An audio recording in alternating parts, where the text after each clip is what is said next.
हमारे को गवर्नर साहब से मिलना था।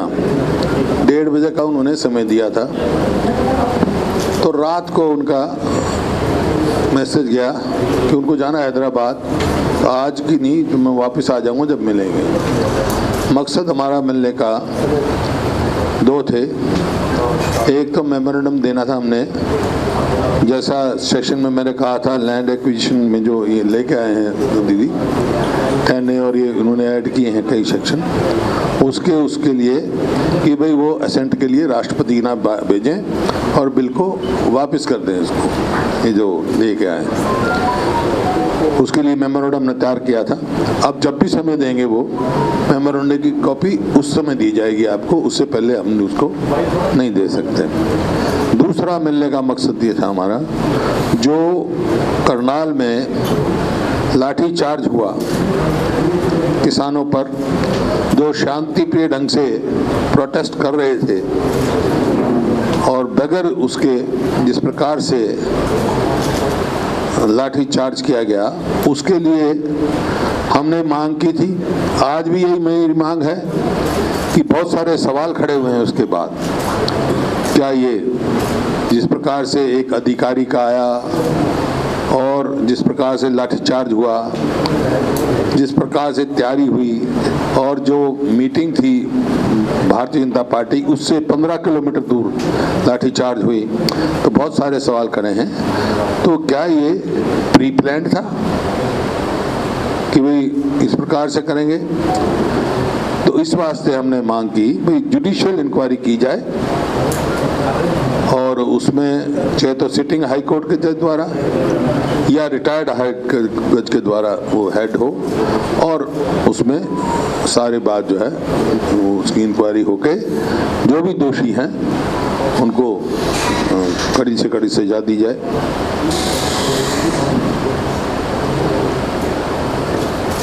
बाकी आज तो इसी वास्ते आपको बुलाया था, मेमोरेंडम देंगे, लेकिन जो मुद्दे हैं आपको पता ही है, पहले भी मैंने चर्चा कर चुका।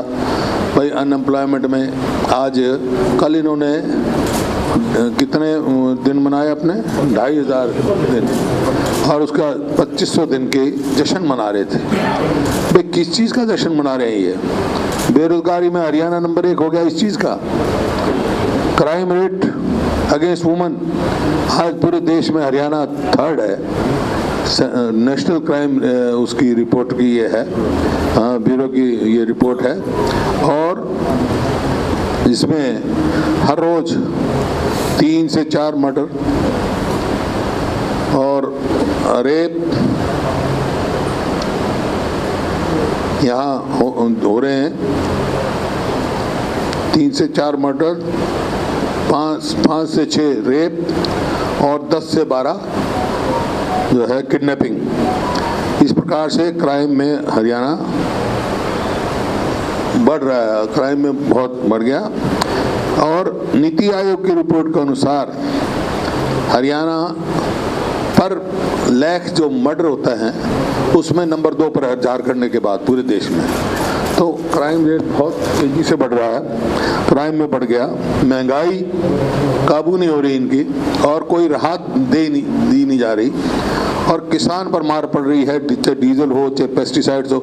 जीएसटी से के बाद जो टैक्स लगा, हमारे समय में तो कोई टैक्स था नहीं, ना तो खाद पर था ना पेस्टिसाइड्स पे था, और डीजल का जो वेट था वो भी 9 पॉइंट समथिंग था, आज 18 पॉइंट के करीब हो चुका, उसके ऊपर है। ऊपर से जो है आज किसान परेशान है। कॉटन में बीमारी आ गई, क्या नाम है उसका, बोलवॉर्म, पिंक बोलवॉर्म, कॉटन में पिंक बोलवॉर्म जो बीमारी नाम की आ गई, और शुगर केन में शूट बोरर वो आ गया।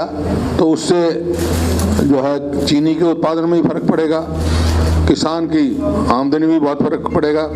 तो किसान को कोई राहत नहीं दी जा रही। इसी प्रकार से मैं पढ़ रहा था, मुख्यमंत्री जी का बयान आया कि कर्जा जो है 1 लाख पता नहीं कितने 80,000 करोड़ बताया उन्होंने, कितना है? 1.5 लाख करोड़ बताया। हाँ। हुड्डा साहब के टाइम में 97,000 करोड़ था, वो झूठ बोलते हैं कि 7,000 था। बिल्कुल 2013-14 का बजट देखो आप, 14-15 का जो इनका बजट आया है उसमें था कर्जा इनका, समझो उस टाइम 90,000 या कितना था, जो इनका 14-15,000 का आया था। मेरे 13-14 का बजट देखो, 14-15 में तो मतलब हम तो बीच में चले गए थे। उसके बाद तो ये आया उनका, वो देखना आप जो इन्होंने बजट दिया था, और जो इन्होंने कहा है 1,56,000 करोड़ या 1,60,000 करोड़, पर CAG की रिपोर्ट पढ़ोगे आप तो 1,84,000 करोड़ है 21/3/2019 को, क्योंकि इन्होंने जो सेंटर से लोन ले रखा है, जो पब्लिक अकाउंट्स डिपॉजिट है, वो नहीं जोड़े इनमें। कर्जा तो वो, डेट तो वो भी है ना, चाहे सेंट्रल गवर्नमेंट का हो चाहे पब्लिक अकाउंट्स डिपॉजिट्स का हो। और इसी प्रकार से अगर आप देखोगे तो हर साल 20,000 करोड़ कर्जा इनका बढ़ रहा है। तो 18-19 में 1,84,000 करोड़ था, तो 19-20 में 2,05,000 करोड़ हो जाए, और 20-21 में 2,26,000 करोड़, और 21-22 का जो बजट आएगा 2.5 लाख करोड़ एस्टिमेटेड है। तो 2.5 लाख करोड़ में हम हमारे ऊपर कर्जा हुआ है। तो ये अपनी CAG रिपोर्ट देखें और लेटेस्ट बताएं, पता लग जाएगा। और 13-14 का बजट देख लें। 60-70,000 का एग्जैक्ट तो अमाउंट नहीं, लेकिन इतना ही था। 70 होगा, 60, 59, 69 होगा, 67 मतलब एग्जैक्ट नहीं, लेकिन यही होगा, 70,000 से कम ही था। हाँ, 70,000 से कम ही था। दूसरा, पिछली बार भी मैंने आपको कहा था कि BBMB जो कि हमारी लाइफ लाइन है भाखड़ा, और उसका कंट्रोल करता है भाखड़ा ब्यास मैनेजमेंट बोर्ड। जब से बना है भाखड़ा BBMB, ये हरियाणा का इरिगेशन मेंबर होता है, जो इरिगेशन पानी की डिस्ट्रीब्यूशन को देखता है, और पावर का पंजाब का होता है। पिछले 1 साल से हरियाणा का है ही नहीं। इसका मतलब डिस्ट्रीब्यूशन चेयरमैन के पास गई, और चेयरमैन ने आगे पंजाब के उसको दे दी, पंजाब वाले डिस्ट्रीब्यूट करेंगे, तो मतलब हरियाणा का पूरा हक पानी का नहीं मिल रहा, पहले ही नहीं मिल रहा SYL की ना होने से, और इसमें डिस्ट्रीब्यूशन में भी वो नहीं मिल रहा। दूसरा, जो वहाँ पर इसका खर्चा है, वहाँ हरियाणा का शेयर है, वो तो कर रहे हैं, हम तनख्वाह दे रहे हैं, पेंशन दे रहे हैं, लेकिन रिक्रूट नहीं कर रहे। मेरे टाइम में SDO रिक्रूट किए हमने, JE किए, क्लास 4 किए। अब क्लास 4 सारे हरियाणा के नहीं हुए। अपना देखें 40% हमारा शेयर है, हम खर्चा देते हैं उनका, लेकिन 7 साल में एक 4th क्लास भी उन्होंने रिक्रूट नहीं किया, एक भी।